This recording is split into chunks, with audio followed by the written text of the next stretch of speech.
새벽 1시 친구의 아내와 단둘이 남았습니다. 친구 집 거실에서 친구는 옆방에서 깊이 잠들어 있었죠. 그녀의 숨소리가 가까워졌어요. 두 사람 사이의 거리가 점점 좁혀지고 떨리는 손끝이 스치는 순간 온몸에 전기가 흘렀어요. 안 돼. 이러면 안 돼요. 하지만 멈출 수 없었어요. 심장이 터질 듯 뛰었고 땀에 젖은 손바닥이 차갑게 식어갔죠.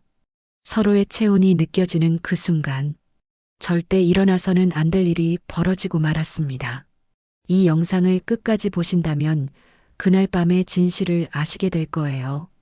오늘 이야기가 궁금하시다면 좋아요와 구독 부탁드려요. 금요일 저녁 7시 단골 포장마차 추억에서 세 사람이 마주 앉았어요. 오랜 친구 민수와 그의 아내 소영, 그리고 독신인 준호였죠. 포장마차 안은 저녁 손님들로 북적였고 기름 냄새와 소주 향이 뒤섞여 있었어요. 민수가 소주병을 열며 호탕하게 웃었어요. 야, 준호야. 오늘 진짜 죽어나겠더라. 과장이 또 야근시키려고 하더라고. 준호가 잔을 받으며 고개를 끄덕였어요. 요즘 어디든 힘들지. 나도 프리랜서라 일감 구하기 힘들어. 소영이 안주를 정리하며 밝게 웃었어요. 오빠들 만나면 맨날 회사 얘기네요. 다른 얘기도 해요. 민수가 소주를 원샷하며 말했어요. 그래도 소주 맛은 변하지 않아. 이것만 있으면 스트레스가 싹 날아가지. 소영의 표정이 살짝 굳었어요. 여보, 요즘 너무 자주 마시는 것 같은데. 어제도 늦게 들어왔잖아. 민수가 짜증스럽게 대답했어요. 또 시작이네. 친구들이랑 가끔 마시는 것도 안 돼? 가끔이 아니라 매일같이 마시니까 그렇지. 잔소리 좀 그만해. 내가 매일 일하는 게 얼마나 힘든데. 소영이 입을 다물고 고개를 숙였어요. 그 순간의 표정이 준호의 눈에 들어왔어요. 억울해하면서도 참으려는 그 표정이 오늘따라 유난히 오래 남았다. 준호가 분위기를 바꾸려고 말했어요. 형, 소영이 말도 맞아. 몸 상하면 안 되잖아. 민수가 손을 흔들며 웃었어요. 아, 니까지 왜 그래? 괜찮다니까. 소영이 조용히 물을 따라주며 말했어요. 준호 오빠는 언제 결혼 생각해요? 혼자 사는 것도 이제 외롭지 않으세요? 글쎄, 아직은 여유가 없어서 만날 사람도 없고. 민수가 큰 소리로 웃었어요. 얘 만날 때마다 똑같은 소리야. 소개팅 주선해 줄까? 아니야, 인연이 있으면 생기겠지. 그런데 이상했어요. 소영이 민수에게 핀잔을 들을 때의 그 표정이 자꾸 생각났거든요. 평소에는 그냥 형수라고만 여겼는데 오늘은 왜 그렇게 마음에 걸리는지 모르겠어요. 소영이 조용히 안주를 덜어주며 말했어요. 오빠도 좋은 사람 만나세요. 이해해주는 사람 말이에요.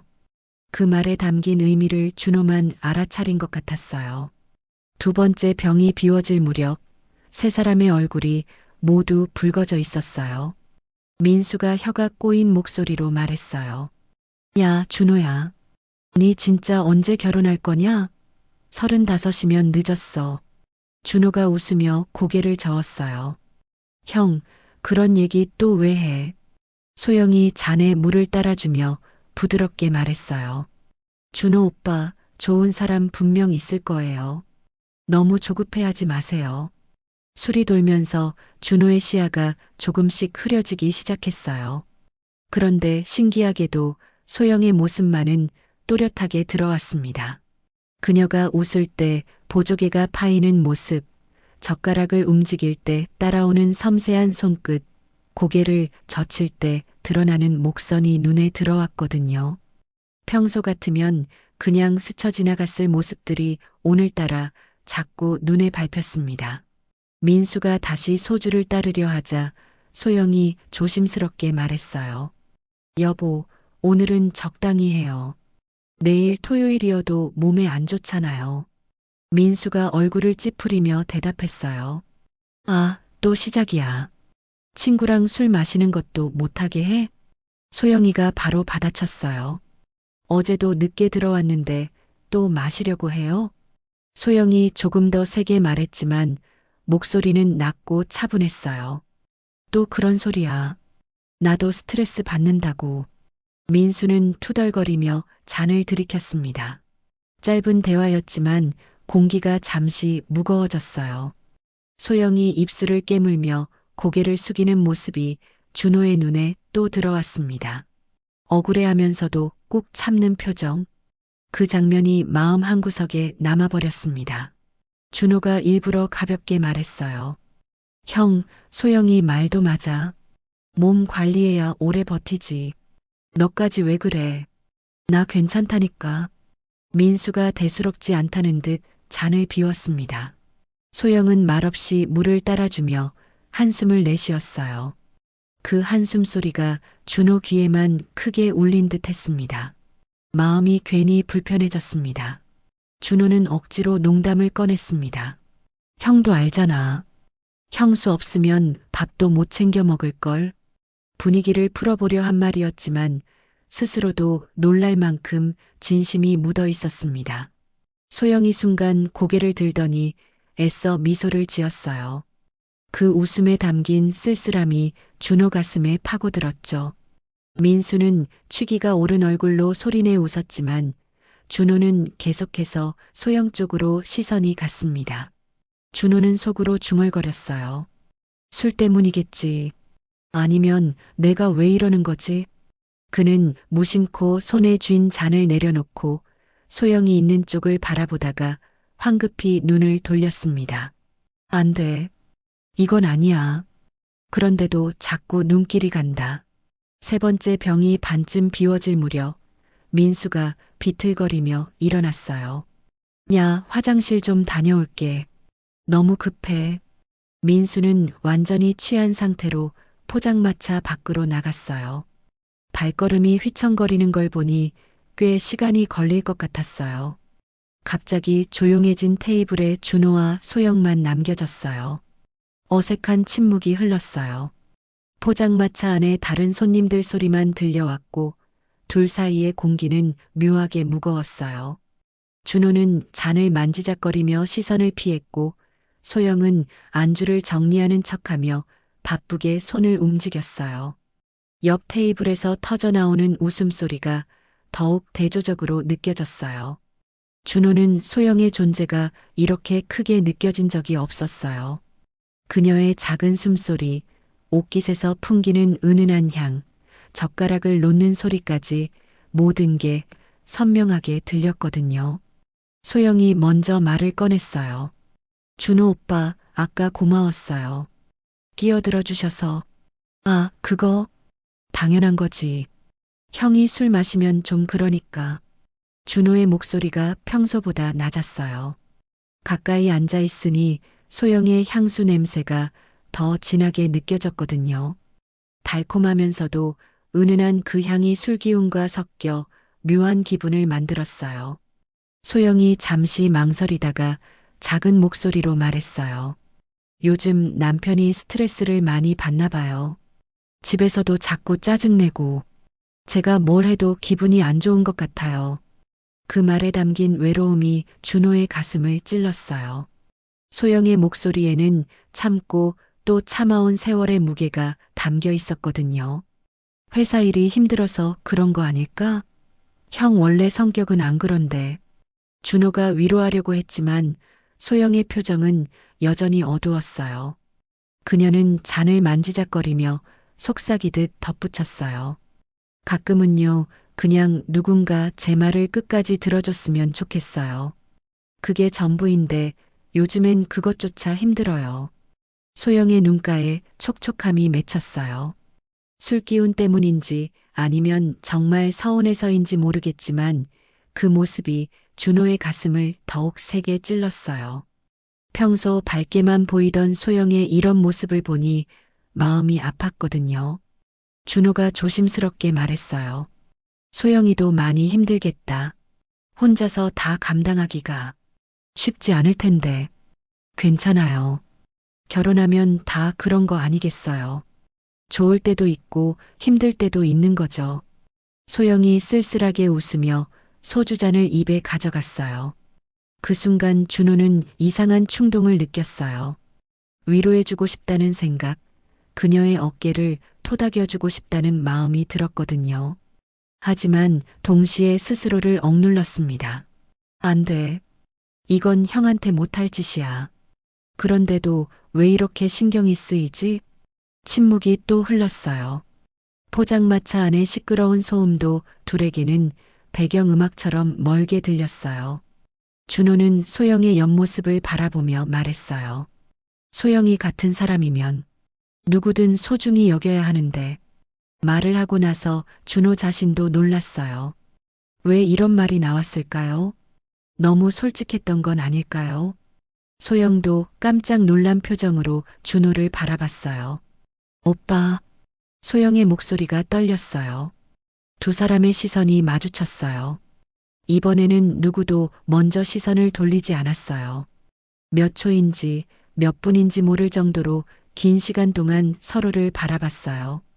준호는 괜히 손을 움직이다가 소영의 손끝에 닿을 뻔해 얼른 잔을 집어들었어요. 심장이 크게 뛰어서 잔이 살짝 흔들렸습니다. 잠시 침묵이 흘렀어요.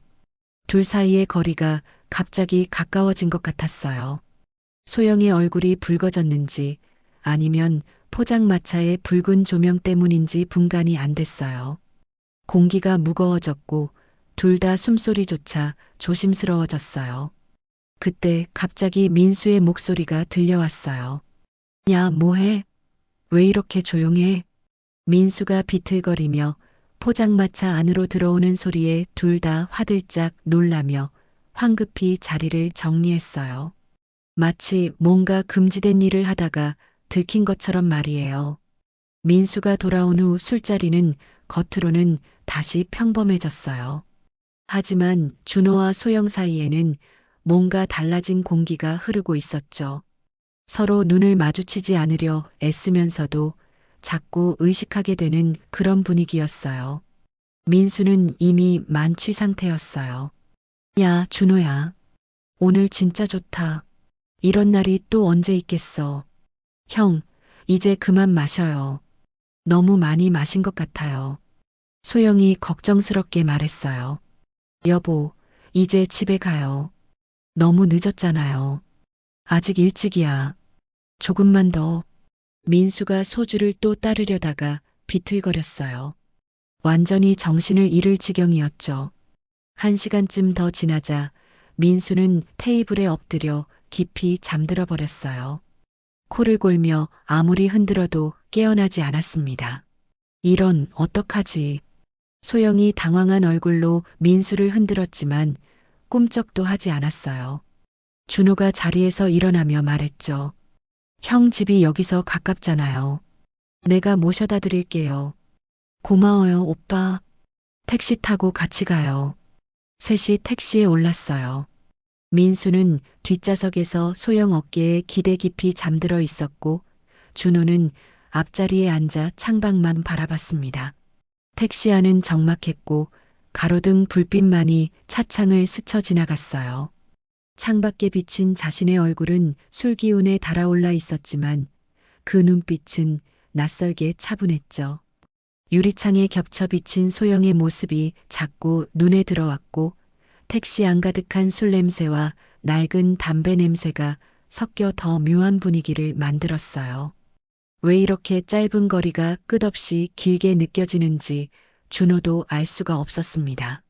민수네 집에 도착해서 준호가 민수를 업고 침실까지 데려갔어요.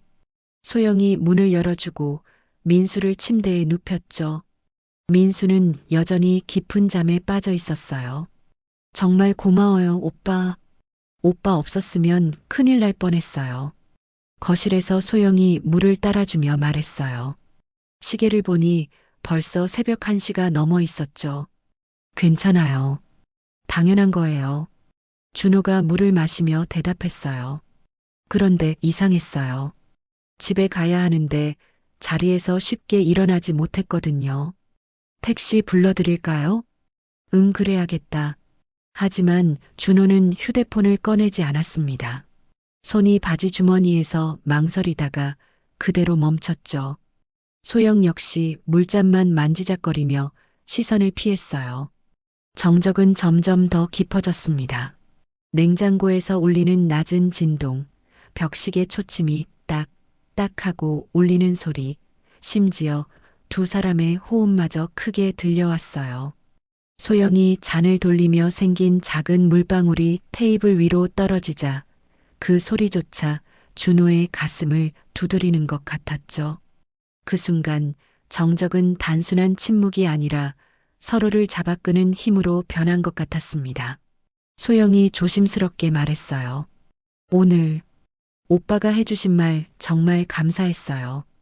오랜만에 누군가 제 마음을 들어준 것 같아서요. 소영 씨가 힘들다는 거 알아요. 그래서 나도 모르게 그런 말이 나왔던 것 같아요.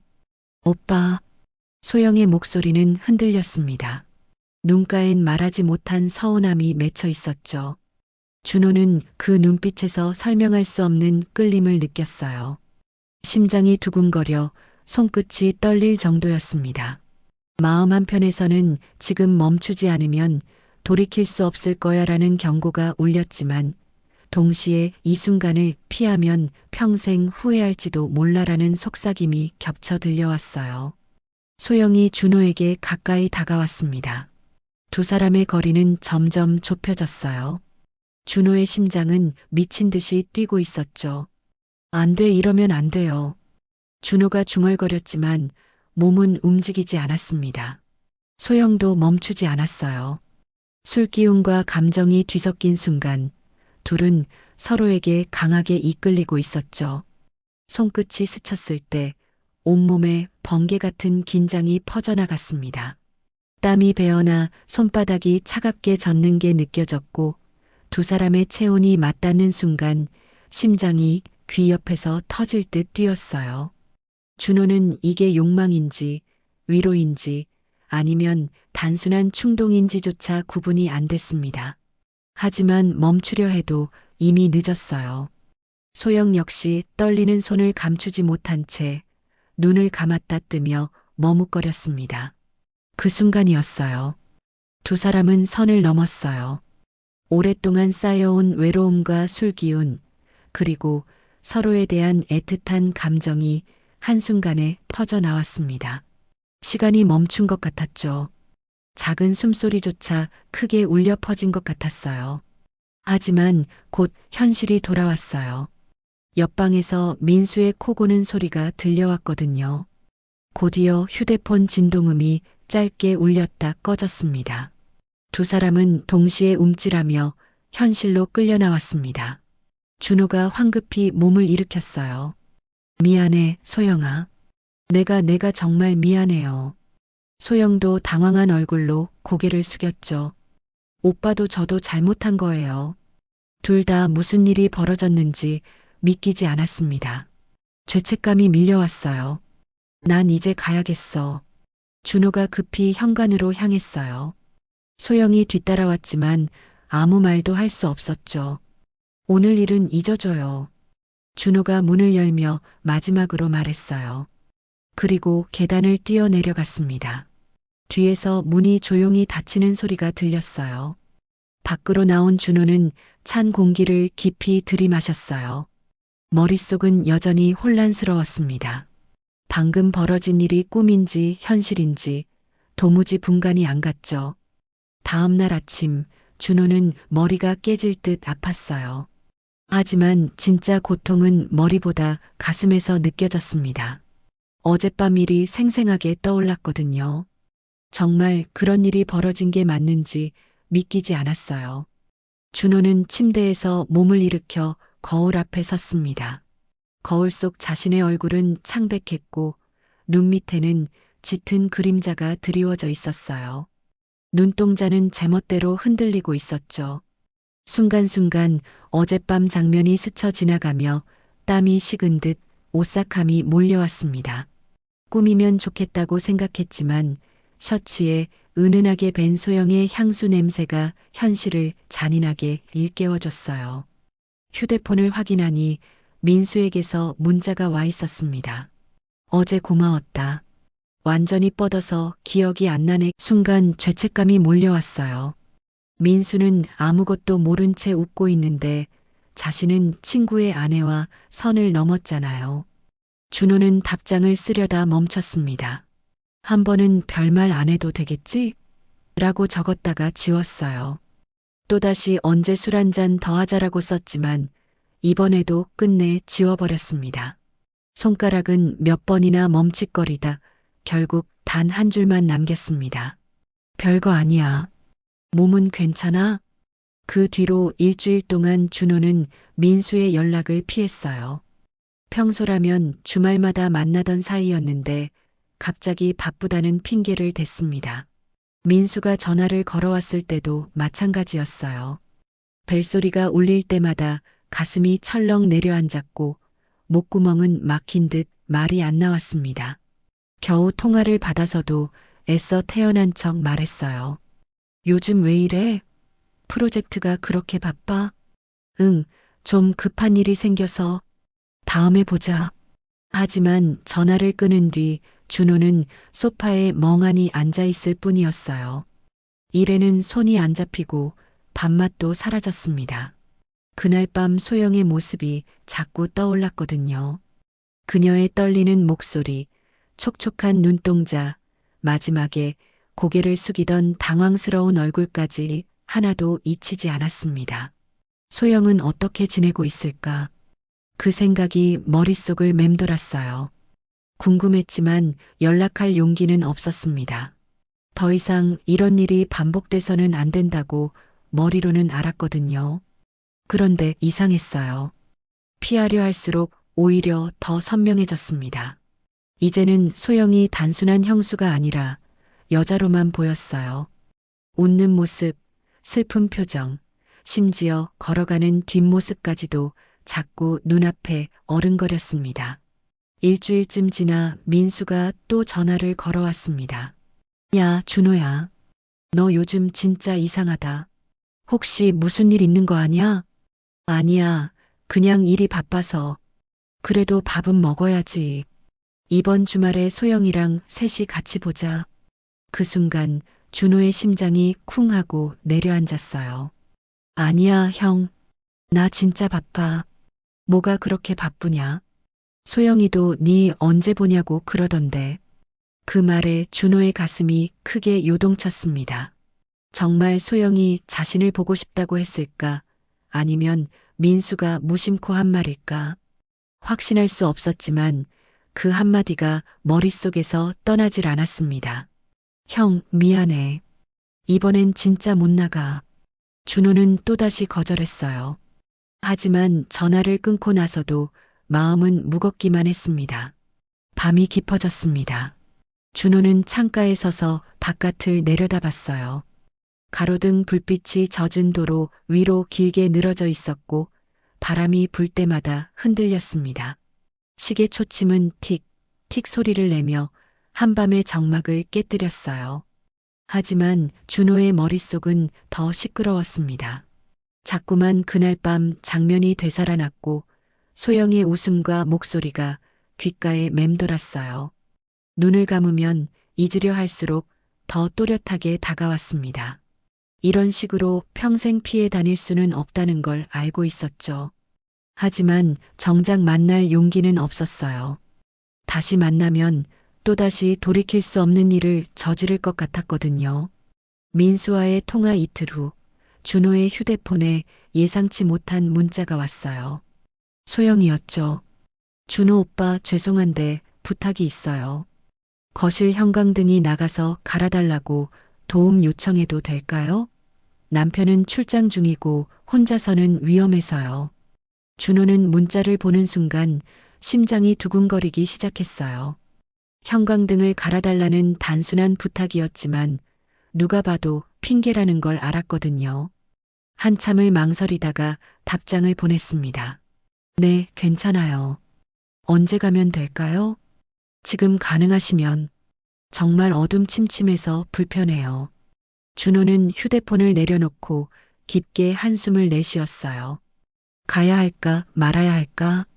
머리로는 위험하다는 걸 알았지만 결국 거절할 수가 없었죠. 1시간 후 준호는 민수네 집 앞에 서 있었어요. 손에는 새로 산 형광등이 들려 있었지만 정작 마음은 더 무거웠습니다. 초인종을 누르는 순간까지도 망설임이 가시지 않았어요. 소영이 문을 열었어요. 편안한 집 안차림이었지만 그 모습이 더 친근하게 다가왔습니다. 고마워요, 오빠. 정말 미안해요. 괜찮아요. 형광등 어디 있어요? 거실이에요. 이쪽으로 오세요. 정말 형광등은 꺼져 있었지만 다른 스탠드 조명들이 켜져 있어서 집이 그렇게 어둡지는 않았어요. 준호는 의자에 올라가 형광등을 갈기 시작했어요. 소영은 아래에서 의자를 잡아주며 조심스레 말을 꺼냈습니다. 오빠, 저번에 정말 죄송했어요. 준호의 손이 잠깐 멈췄어요. 아니에요. 나도 미안해요. 소영이가 조심스럽게 말했어요. 그날 이후로 계속 생각났어요. 오빠도 그러셨죠? 준호는 대답 대신 작업에만 집중했지만 심장은 미친 듯이 뛰고 있었어요. 땀이 손바닥에 배어나와 형광등을 잡는 손이 미끄러질 정도였죠. 형광등을 갈고 의자에서 내려오자 두 사람은 너무 가까이 서 있었어요. 잠깐의 정적 속에 서로의 숨소리마저 크게 들렸습니다. 잠깐만요. 소영은 잠시 망설이다가 주방으로 가더니 커피를 내렸어요. 작은 잔을 건네받은 준호는 거실 소파에 앉았고 두 사람은 나란히 앉아 잔을 들었습니다. 날씨 얘기, 회사 얘기처럼 사소한 대화를 나누었지만 그 순간만큼은 묘하게 편안했어요. 마치 오래된 연인처럼 서로의 웃음과 시선이 오갔습니다. 잔 위로 피어오르는 김 사이로 마음속 거리는 점점 더 가까워지고 있었죠. 하지만 그 평화는 오래가지 않았습니다. 오빠, 소영이 준호를 바라보며 속삭였어요. 두 사람 사이의 거리가 또다시 좁혀지려던 순간 현관문이 덜컥 열리는 소리가 들렸습니다. 소영아, 나왔어. 민수의 목소리였어요. 출장에서 일찍 돌아온 거였죠. 준호와 소영은 동시에 얼어붙었어요. 심장이 멎는 듯한 순간 소영이 재빨리 속삭였어요. 옷장 안으로. 준호는 본능적으로 거실 옆 방의 옷장 안으로 몸을 숨겼어요. 캄캄한 공간 안에서 숨을 죽였죠. 옷장 문틈 사이로 빛 한 줄기가 스며들고 바깥에서 민수의 발소리가 점점 다가오는 게 고스란히 들렸습니다. 형광등 새로 갈았네. 네가 갈았어? 응, 위험해서 관리사무소에 부탁했어. 소영의 목소리는 놀랍도록 침착했어요. 그래, 수고했네. 민수는 의심 없이 거실에 털썩 앉았어요. 준호는 옷장 안에서 온몸이 굳은 채 땀을 뻘뻘 흘렸습니다. 심장이 귓가에서 울리는 북소리처럼 요란했죠. 내가 왜 이런 곳에 숨어 있어야 하지? 지금 들키면 모든 게 끝장인데. 시간이 얼마나 흘렀을까요? 몇 분이었는지, 몇 시간이었는지조차 알 수 없었습니다. 좁은 옷장 안은 숨이 막히도록 답답했고, 걸린 옷자락이 얼굴에 스칠 때마다 오싹한 전율이 퍼졌습니다. 마침내 민수가 샤워하러 들어간 사이 소영이 살짝 옷장 문을 열었어요. 오빠, 지금 나가세요. 조심히.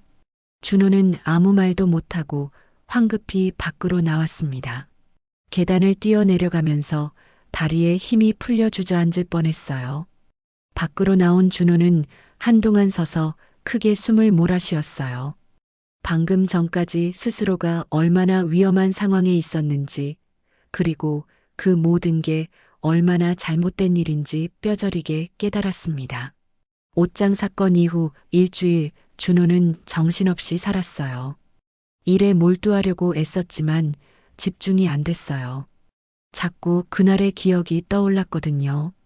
옷장 안에서 숨을 죽이고 있던 그 순간 심장이 터질 것 같던 그 느낌이 생생했어요. 내가 정말 미쳤구나. 준호는 스스로에게 실망했어요. 친구의 아내와 이런 일을 저지르다니. 게다가 친구 집 옷장에 숨어 있다니.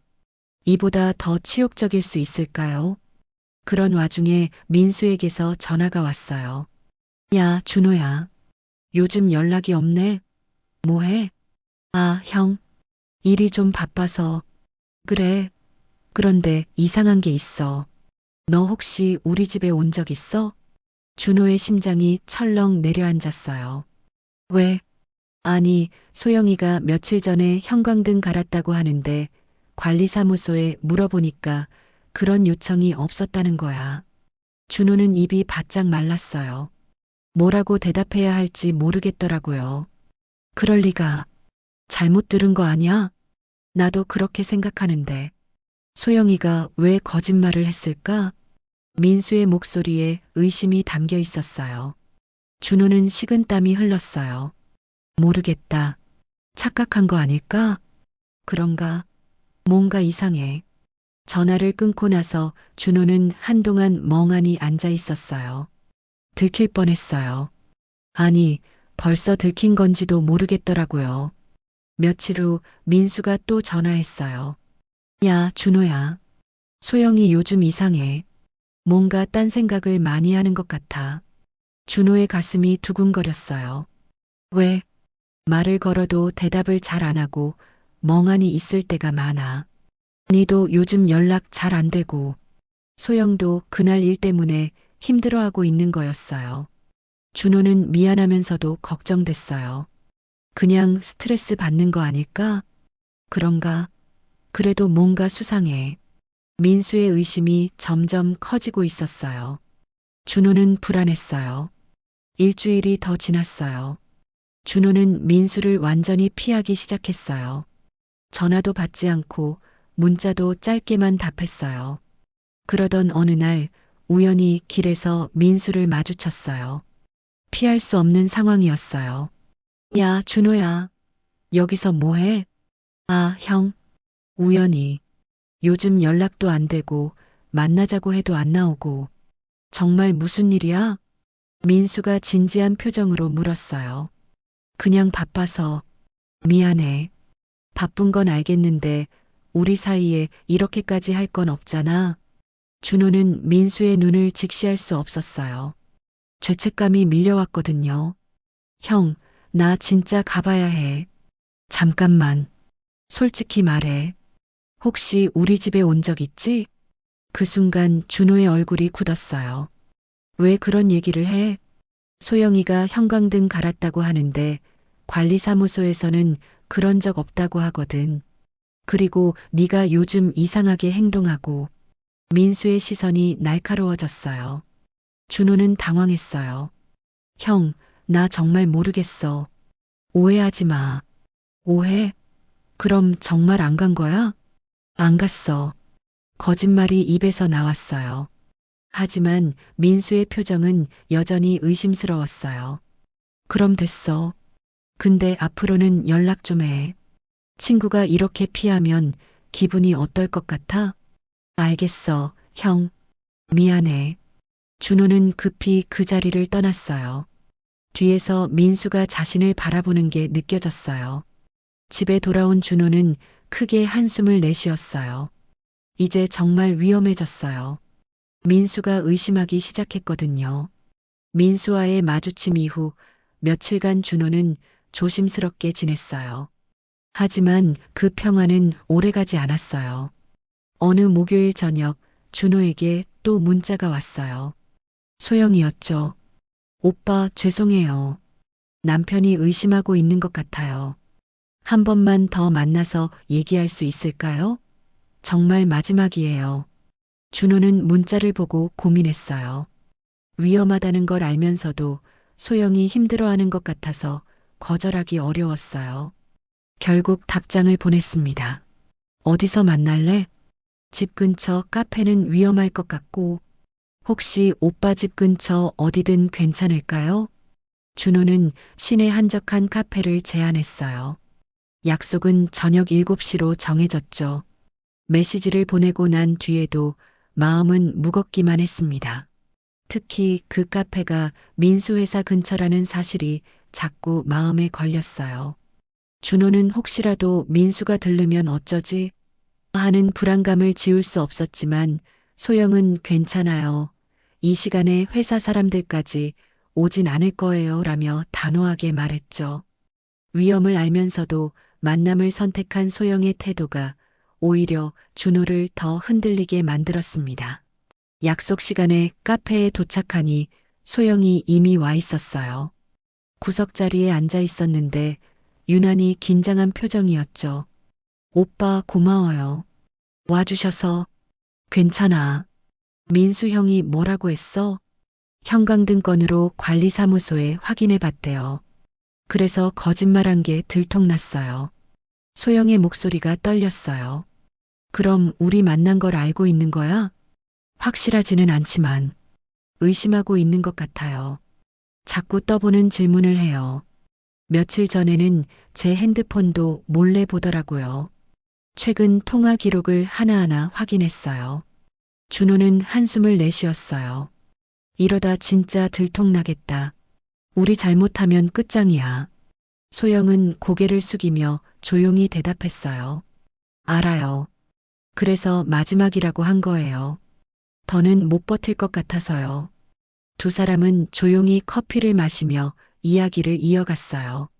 창밖으로는 민수 회사 건물이 희미하게 보였고 문이 열릴 때마다 종소리가 울려 퍼졌습니다. 그때마다 두 사람은 반사적으로 고개를 돌리며 긴장했어요.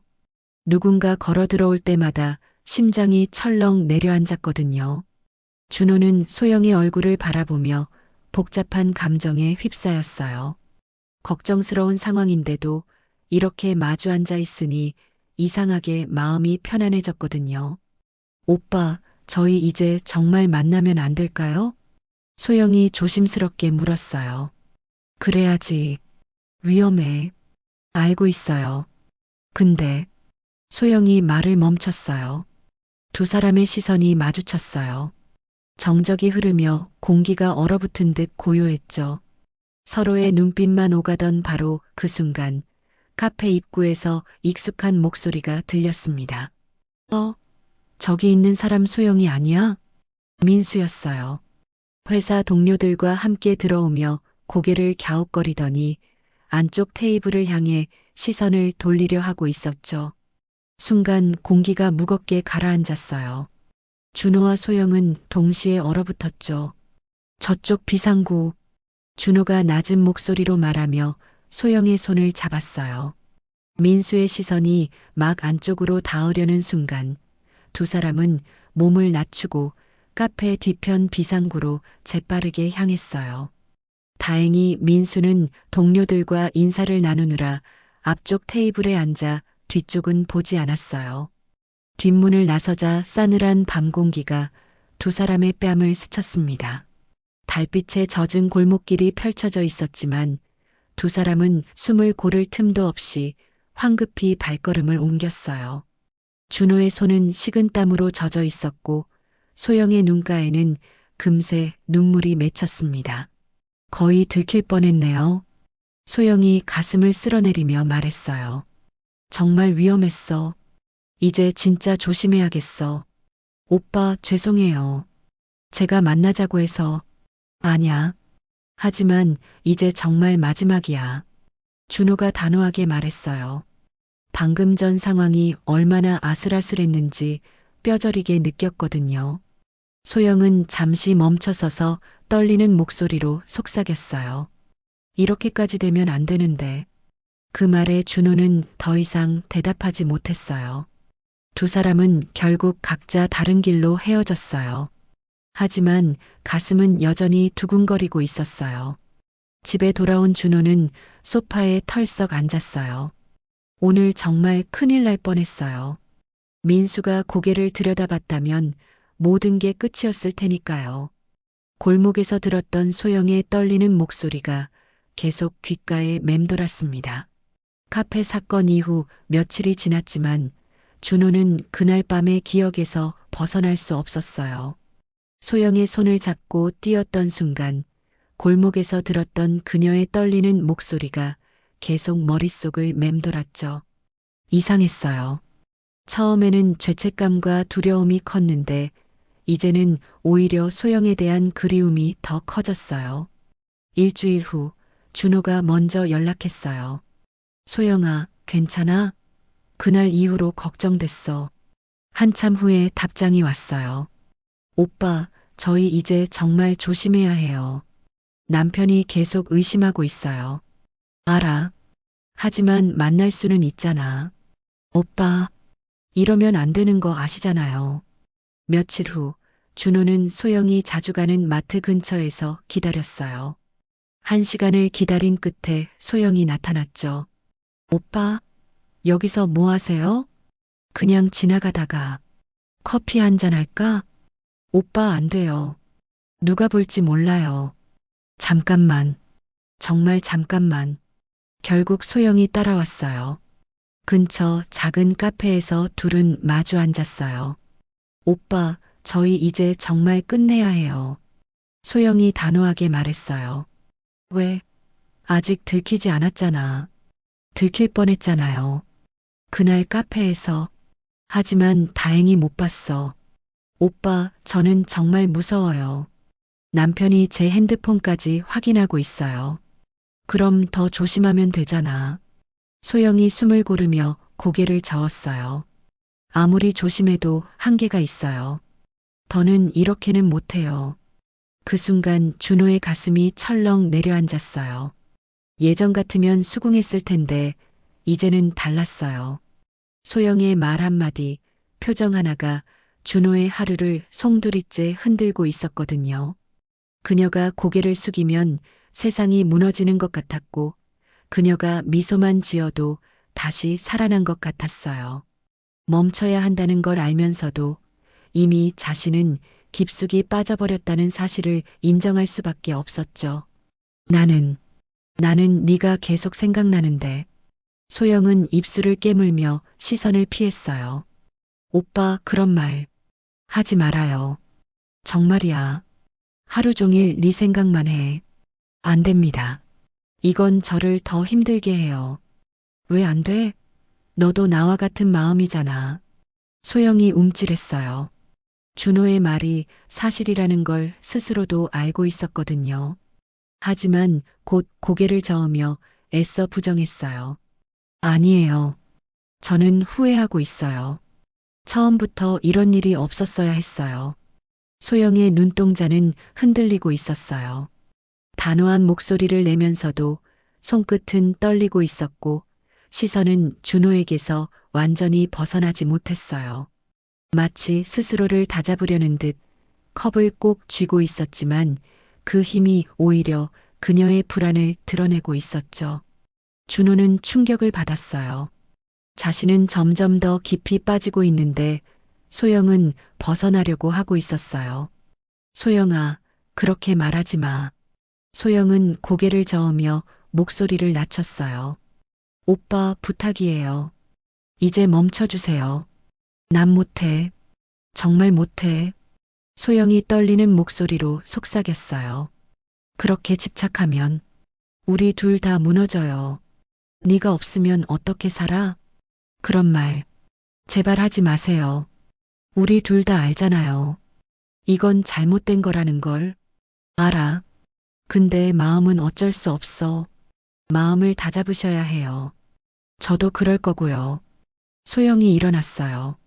우리 다시는 이런 식으로 만나지 말아요. 소영아, 잠깐만. 소영은 고개를 숙인 채 간신히 흔들리는 마음을 감추며 카페 문을 열었어요. 작은 종소리가 울렸지만 준호에게는 세상이 무너지는 소리처럼 들렸어요.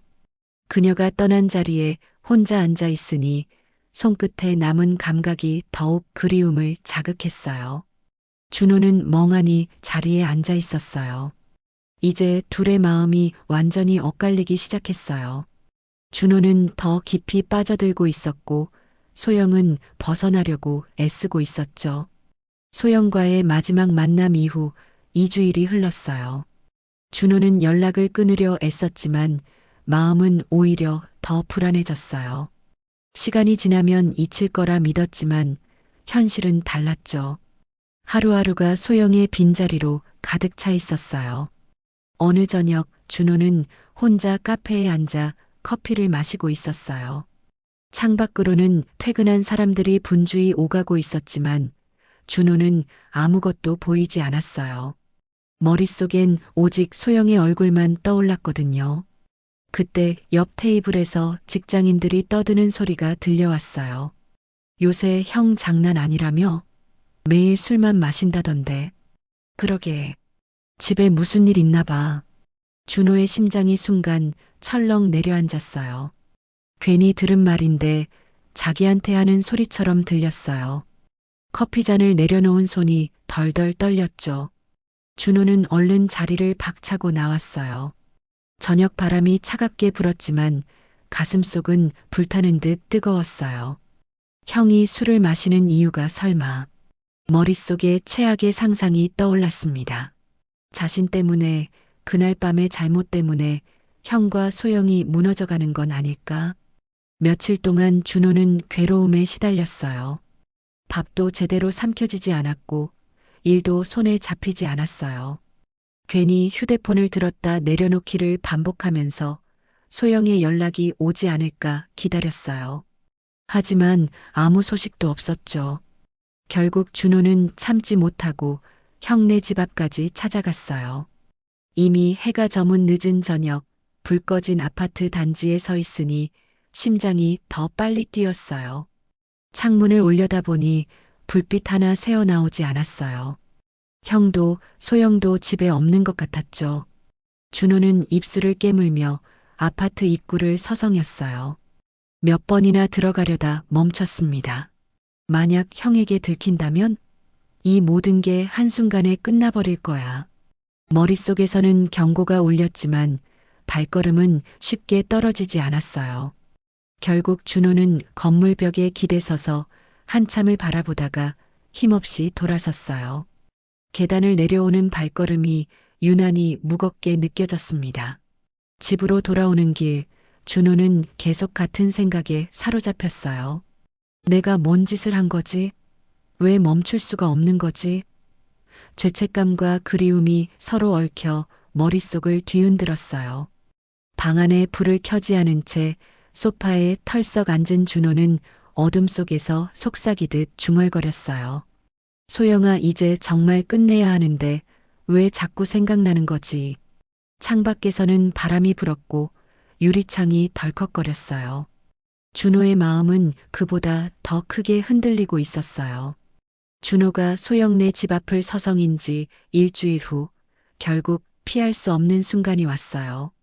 어느 목요일 저녁 민수가 갑자기 준호의 집을 찾아왔어요. 평소와는 완전히 다른 모습이었죠. 얼굴은 술에 취해 있었고 눈빛은 날카롭게 변해 있었어요. 형, 갑자기 웬일이야? 들어갈게. 민수의 목소리가 차갑게 가라앉아 있었어요. 준호는 불안한 마음으로 문을 열어줬어요. 거실에 앉은 민수는 한동안 아무 말도 하지 않았어요. 그 침묵이 준호에게는 고문과도 같았죠. 시계 초침 소리만 똑똑 울려 퍼졌어요. 민수는 손가락으로 탁탁 무릎을 두드리며 준호를 똑바로 노려봤어요. 그 눈빛은 이미 며칠 동안 의심을 키워온 사람의 눈빛이었죠. 무언가를 붙잡고 있다는 느낌이 강하게 전해졌습니다. 준호야. 민수가 드디어 입을 열었어요. 뭔가 이상해. 뭐가? 소영이 요즘 완전히 달라졌어. 밥도 제대로 안 먹고 밤에 자주 울어. 준호의 가슴이 쿵 내려앉았어요. 왜 그러는지 모르겠어? 모르겠어. 물어봐도 아무것도 안 말해. 민수는 잠시 숨을 고른 뒤 낮지만 단호한 목소리로 말을 이었어요. 그런데 네 얘기만 나오면 표정이 이상해져. 형, 그게 무슨... 솔직히 말해. 너 그날 우리 집 왔었지? 결국 나왔어요. 준호는 입이 바짝 말랐어요. 심장은 미친 듯이 뛰고 손바닥은 땀으로 젖어 있었죠. 왜 자꾸 그런 얘기를 해? 형광등 얘기 기억하지? 관리사무소에서 확인해 봤는데 그런 요청 없었어. 민수의 목소리에 확신이 담겨 있었어요. 그럼 누가 갔다는 거야? 그걸 내가 묻고 있잖아. 둘 사이의 공기가 무겁게 가라앉았어요. 준호의 이마를 따라 식은땀이 흘러내렸고 손끝까지 저릿해졌습니다. 도망치고 싶었지만 발이 바닥에 붙은 것처럼 움직이지 않았죠. 형, 정말 오해야. 나는 오해? 민수가 갑자기 목소리를 높였어요. 그럼 왜 요즘 나를 피해? 전화도 안 받고 만나자고 해도 핑계만 대고 바빠서 그런 거야. 바빠서? 일주일 전에 우리 집 앞에서 서성이는 거 봤어. 준호는 충격을 받았어요. 들켰어요. 형, 그건 오해야. 변명하지 마. 다 알고 있어. 민수가 일어나서 준호에게 다가왔어요. 마지막으로 한 번만 묻는다. 소영이랑 뭔 일 있었어? 준호는 선택의 기로에 섰어요. 이제 더 이상 숨길 수 없는 상황이었어요. 형, 정말 죄송해요. 대답해. 민수가 소리쳤어요. 준호는 떨리는 목소리로 말했어요. 죄송해요, 형. 그 한마디에 모든 게 드러났어요. 민수의 얼굴이 일그러졌어요. 진짜였구나. 민수가 중얼거렸어요. 그리고 갑자기 주먹을 불끈 쥐었어요. 순간 민수가 멱살을 거칠게 잡아 끌었고 숨이 막히는 듯한 압박감이 몰려왔어요.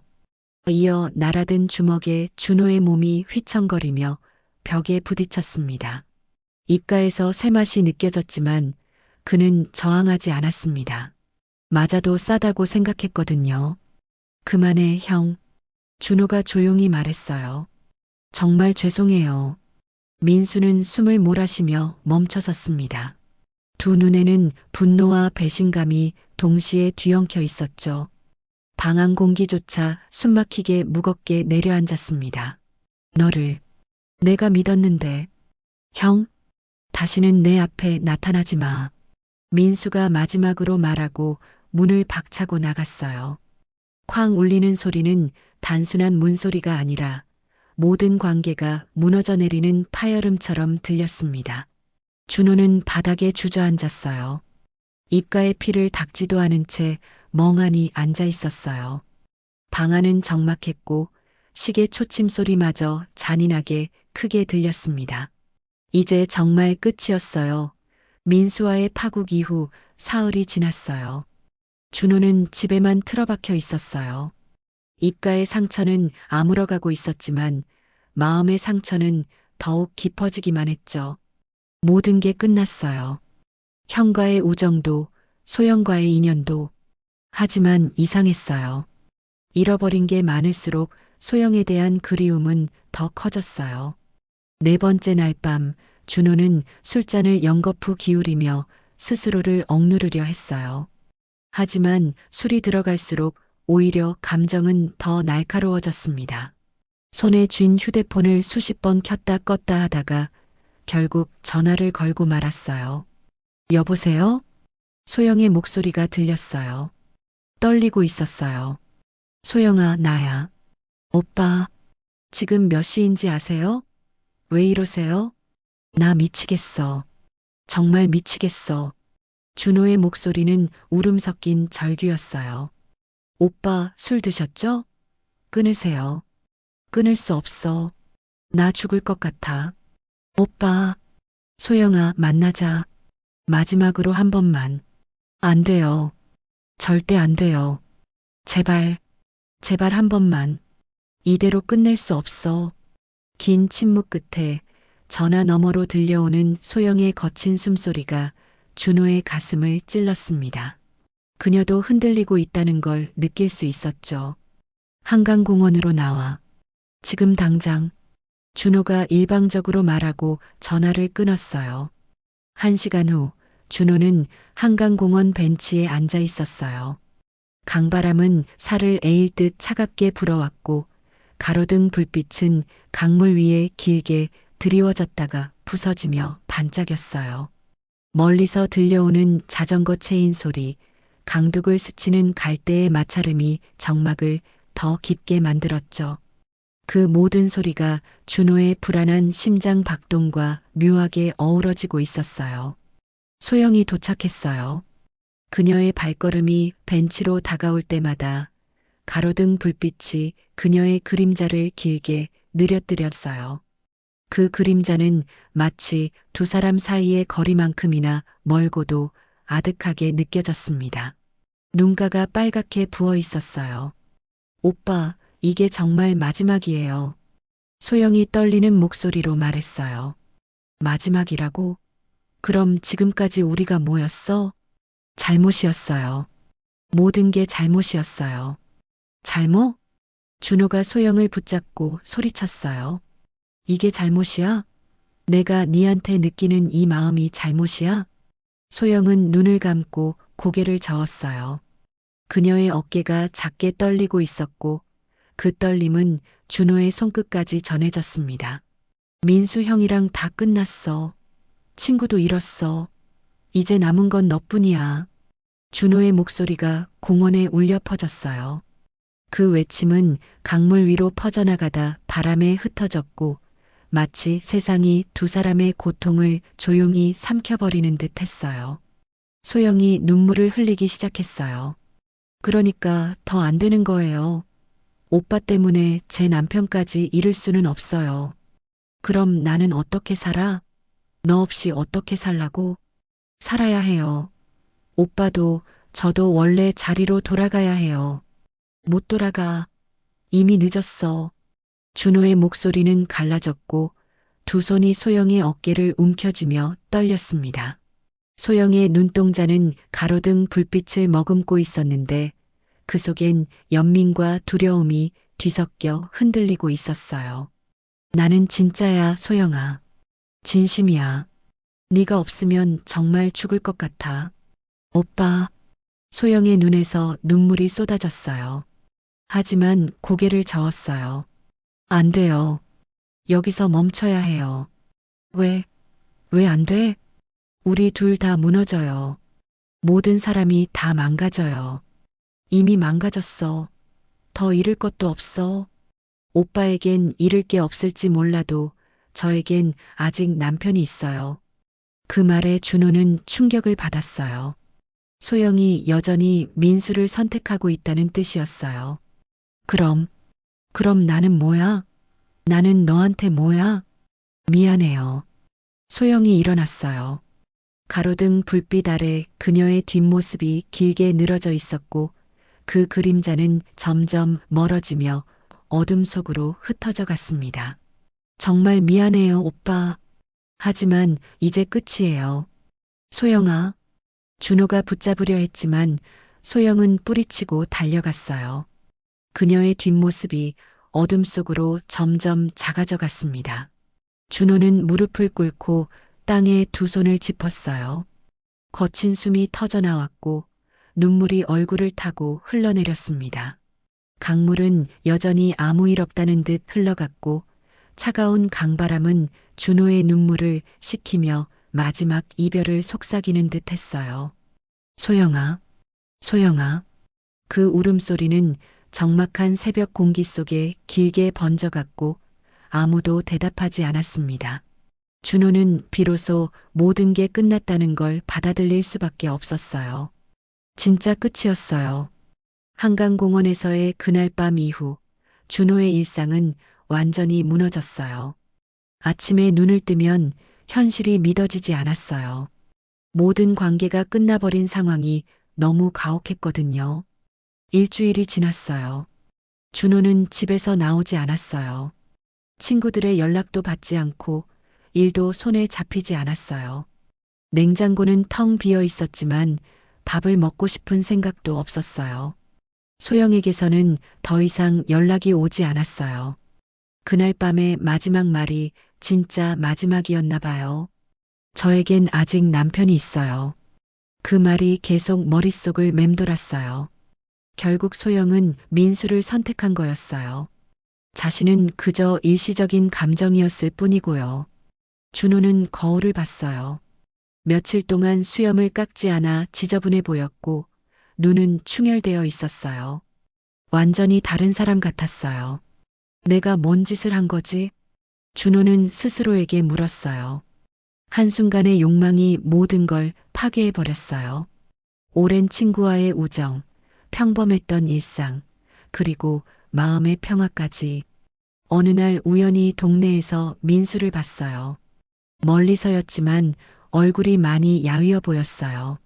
준호는 숨어서 지켜봤는데 민수는 혼자 걷고 있었어요. 예전의 밝은 모습은 찾아볼 수 없었어요. 형도 힘들어하고 있구나. 죄책감이 밀려왔어요. 자신 때문에 형도 소영도 모두 상처받은 거였어요. 2달이 지나자 준호는 겨우 회사에 나가기 시작했어요. 하지만 퇴근길에 불 꺼진 민수네 집 창문을 지나칠 때마다 마음이 무겁게 내려앉았어요. 그 불빛 하나에도 잃어버린 관계가 떠올랐거든요. 소영이 자주 가던 마트 앞을 지날 때마다 가슴이 아팠어요. 혹시 만날까봐 두렵기도 하고 한편으로는 보고 싶기도 했어요. 그러던 어느 날 정말 우연히 소영을 봤어요. 버스 정류장에서였어요. 그녀는 많이 말라 있었고 표정도 어둡게 변해 있었어요. 준호는 다가가고 싶었지만 발이 떨어지지 않았어요. 그냥 멀리서 지켜보기만 했어요. 버스가 출발할 때 창가에 앉은 소영이 잠시 준호를 바라봤어요. 말은 없었지만 그 눈빛엔 수많은 이야기가 담겨 있었어요. 준호는 손을 뻗고 싶었지만 유리창 너머로 닿을 수 없었어요. 이제 정말 끝이구나. 준호는 깨달았어요. 더 이상 돌이킬 수 없다는 걸요. 저녁에 집에 돌아와 준호는 소주 한 병을 열었어요. 혼자 마시는 술은 쓰기만 했어요. 모든 게 내 잘못이었어. 준호는 중얼거렸어요. 만약 그날 술자리를 일찍 일어났다면, 만약 소영의 문자를 무시했다면, 만약 한강공원으로 나가지 않았다면 모든 게 달라졌을 거예요. 하지만 그런 만약은 아무 의미가 없었어요. 준호는 소영과의 모든 기억을 지우기로 했어요. 연락처도 삭제하고 관련된 물건들도 모두 버렸어요. 그럼에도 불구하고 가끔 바람에 실려오는 향기 속에서 혹은 익숙한 웃음소리를 들을 때마다 그녀를 떠올렸어요. 잊으려 할수록 더 선명하게 다가오는 기억은 준호의 가슴 한구석에 지울 수 없는 상처처럼 남아 있었어요. 새로 시작해야 했어요. 비록 혼자가 되었지만 그게 마땅한 대가라고 생각했어요. 계절이 바뀌었어요. 준호가 혼자가 된 지도 벌써 반년이 지났어요. 처음에는 하루하루가 지옥 같았지만 이제는 조금씩 일상의 리듬을 찾아가고 있었어요. 준호는 새로운 루틴을 만들었어요. 매일 아침 조깅을 하고 저녁에는 독서를 했어요. 혼자 있는 시간이 길어지면서 자연스럽게 자신을 돌아보게 됐거든요. 한순간의 욕망이 모든 걸 무너뜨릴 뻔했다. 준호는 자주 이 말을 되새겼어요. 그때의 자신이 얼마나 어리석었는지, 얼마나 무책임했는지 깨닫게 됐어요. 어느 날 준호는 심리 상담을 받기로 결심했어요. 혼자서는 도저히 감당할 수 없는 죄책감과 후회가 있었거든요. 상담사는 차분하게 준호의 이야기를 들어줬어요. 자신을 너무 자책하지 마세요. 중요한 건 그 경험에서 무엇을 배웠느냐예요. 전 정말 돌이킬 수 없는 실수를 했어요. 실수는 누구나 해요. 하지만 그 실수로부터 성장할 수 있다면 그것도 의미가 있죠.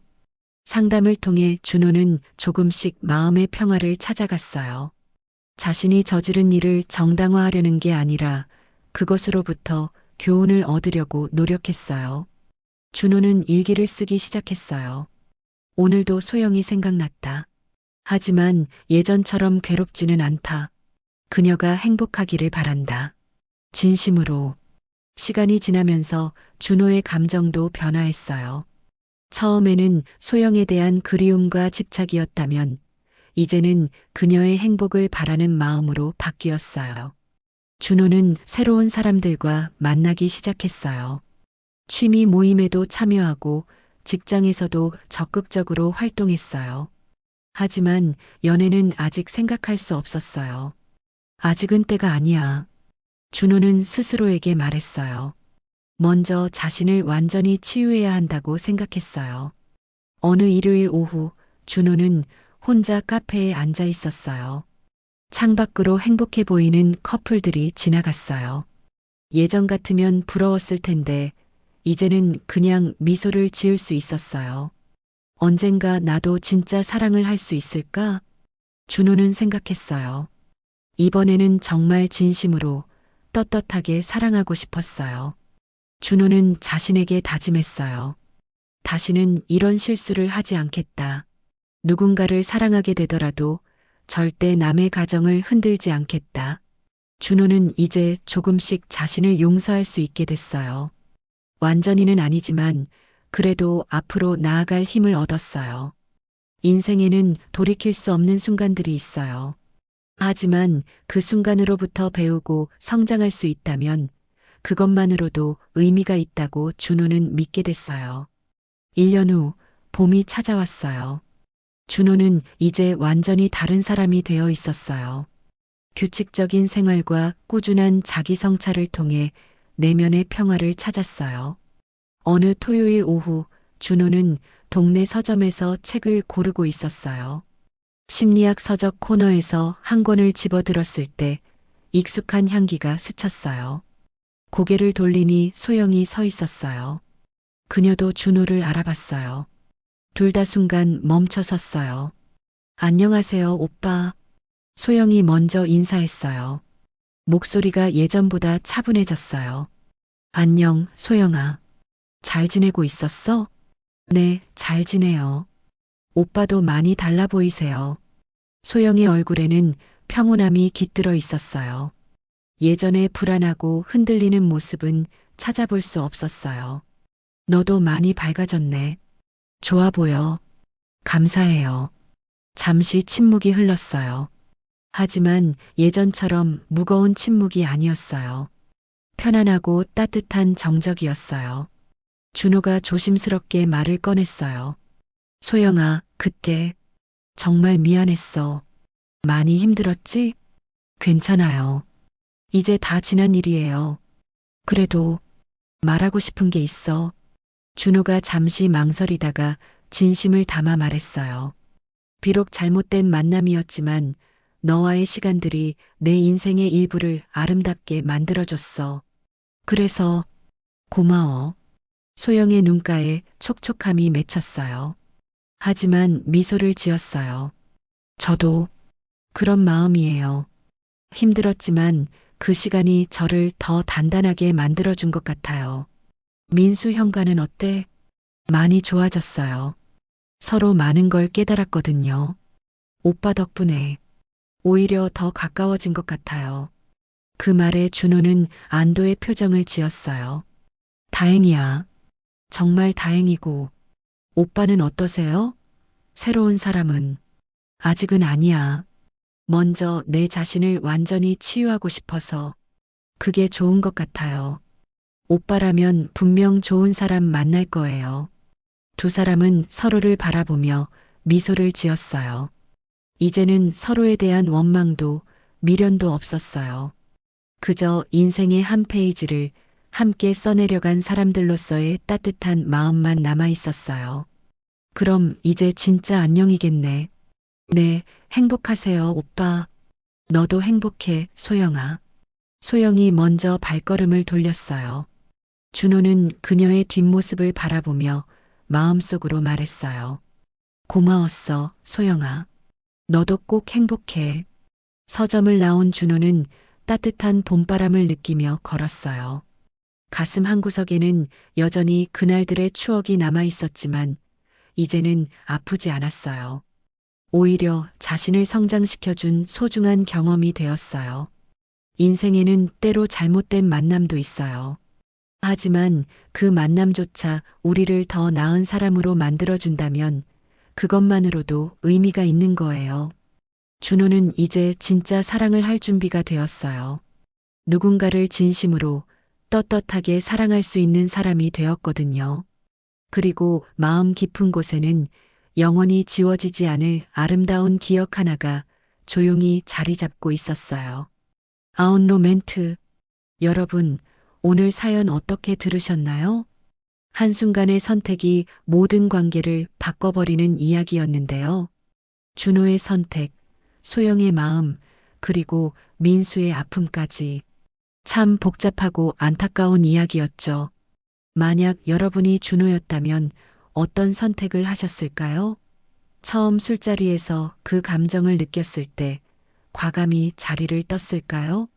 아니면 준호처럼 그 감정에 빠져들었을까요? 많은 분들이 고민하셨을 것 같아요. 댓글로 여러분의 생각을 들려주세요. 오늘 사연이 재밌으셨다면 좋아요 한번 눌러주시고요. 구독 버튼도 꼭 눌러주세요. 앞으로도 여러분의 마음을 흔들 수 있는 생각해 볼 거리가 많은 사연들로 찾아뵙겠습니다. 오늘도 들어주셔서 감사합니다. 다음 이야기에서 또 만나요.